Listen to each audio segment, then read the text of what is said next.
علیکم ورحمۃ اللہ وبرکاتہ۔ معزز سامعین، ہجری کیلنڈر یعنی ہجری تاریخ، اسلامی تاریخ کا وجود کب ہوا، کس طریقے سے ہوا اور اس کی شروعات کہاں سے ہوئی؟ کیا نبی کریم صلی اللہ علیہ وسلم کے زمانے میں ہی ہجری تاریخ کا وجود تھا، اسلامی کیلنڈر کا وجود تھا، یا بعد میں اس کا وجود ہوا؟ آئیے ہم تفصیلات میں جاننے کی کوشش کرتے ہیں۔ سب سے پہلے ہم اور آپ یہ سمجھیں کہ نبی کریم صلی اللہ علیہ وسلم کے دور میں ہجری کیلنڈر کا، اسلامی کیلنڈر کا وجود نہیں تھا۔ اس وقت تاریخ لکھنے کا بھی دستور نہیں تھا۔ حضرت ابو بکر صدیق رضی اللہ تعالی عنہ کے دور خلافت میں بھی یہ رواج نہیں رہا۔ حضرت عمر رضی اللہ تعالی عنہ کے زمانہ خلافت کے چند سالوں میں بھی یہ رواج نہیں تھا۔ چند سالوں کے بعد ابو موسیٰ اشعری رضی اللہ تعالی عنہ، جو ایک صحابی ہیں، بڑے صحابی ہیں، انہوں نے حضرت عمر رضی اللہ تعالی عنہ کو خط لکھا، اے امیر المؤمنین، آپ بھی اگر خط میں تاریخ لکھیں تو بہت ہی مناسب اور بہت بہتر ہوگا۔ آپ کو یہ رائے بہت پسند آئی اور اکابر صحابہ کرام کو جمع فرما کر مشورہ کیا کہ ہماری بھی ایک تاریخ ہونی چاہیے۔ یہ تاریخ کب سے ہو، اسلامی کیلنڈر کا رواج، اس کی شروعات کب سے کی جائے، اس بارے میں رائے لی گئی۔ صحابہ کرام نے الگ الگ رائے دی۔ کسی نے کہا کہ جب آپ صلی اللہ علیہ وسلم پیدا ہوئے اس وقت سے اسلامی تاریخ، اسلامی کیلنڈر کو شروع کیا جائے۔ بعض نے رائے دی کہ جب آپ صلی اللہ علیہ وسلم نبی بنائے گئے اس وقت سے اسلامی کیلنڈر کا آغاز ہو۔ اسی طریقے سے بعض صحابہ کرام کی رائے تھی کہ جب آپ صلی اللہ علیہ وسلم پردہ فرما گئے اس وقت سے اسلامی کیلنڈر کا وجود ہو۔ بعض صحابہ کرام کی رائے تھی کہ جب آپ صلی اللہ علیہ وسلم نے ہجرت فرمائی تو ہجرت کو اسلامی تاریخ کی شروعات مانی جائے، ہجرت سے اسلامی کیلنڈر کا آغاز کیا جائے۔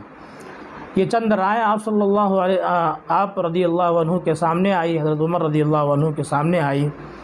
آپ نے فرمایا کہ پیدائش میں اور اسی طریقے سے نبوت میں اختلاف ہے اور بعد میں بھی اختلاف پیدا ہو سکتا ہے، اور اسی طریقے سے وفات میں، سن وفات میں، چونکہ وہ ایک مسلمانوں کے لیے زبردست صدمہ تھا، اس لیے ان تین تاریخوں میں، ان تین وقتوں کو چھوڑ دیا جائے، بہتر معلوم نہیں ہوتا۔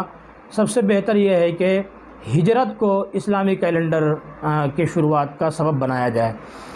ہجرت سے یعنی جب آپ صلی اللہ علیہ وسلم نے ہجرت فرمائی، مکہ چھوڑ کر مدینہ تشریف لے گئے، اس سے اگر ہم اسلامی سال کا آغاز کریں تو بہتر ہوگا، اس لیے کہ اسلام کو تقویت ہجرت سے ملی، امن و امان ہجرت سے ملی۔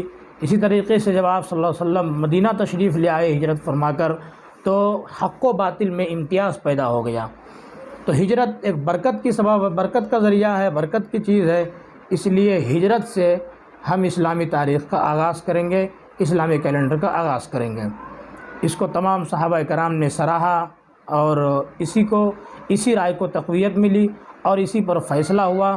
متفقہ فیصلہ صحابہ کرام نے یہی کیا کہ ہجرت سے اسلامی کیلنڈر کا آغاز ہو۔ چنانچہ جب آپ صلی اللہ علیہ وسلم نے مکہ چھوڑا اور مدینہ تشریف لے گئے تو جس وقت آپ مدینہ پہنچے، جس وقت ہجرت فرمائی، اس وقت سے اسلامی کیلنڈر کا آغاز ہوا اور حضرت عمر رضی اللہ تعالیٰ عنہ کے دور خلافت میں آغاز ہوا۔ آپ صلی اللہ علیہ وسلم کے زمانے میں ہجری تاریخ کی ابتدا نہیں ہوئی تھی۔ یہ ہے مختصر تاریخ اور مختصر پس منظر اسلامی کیلنڈر کا۔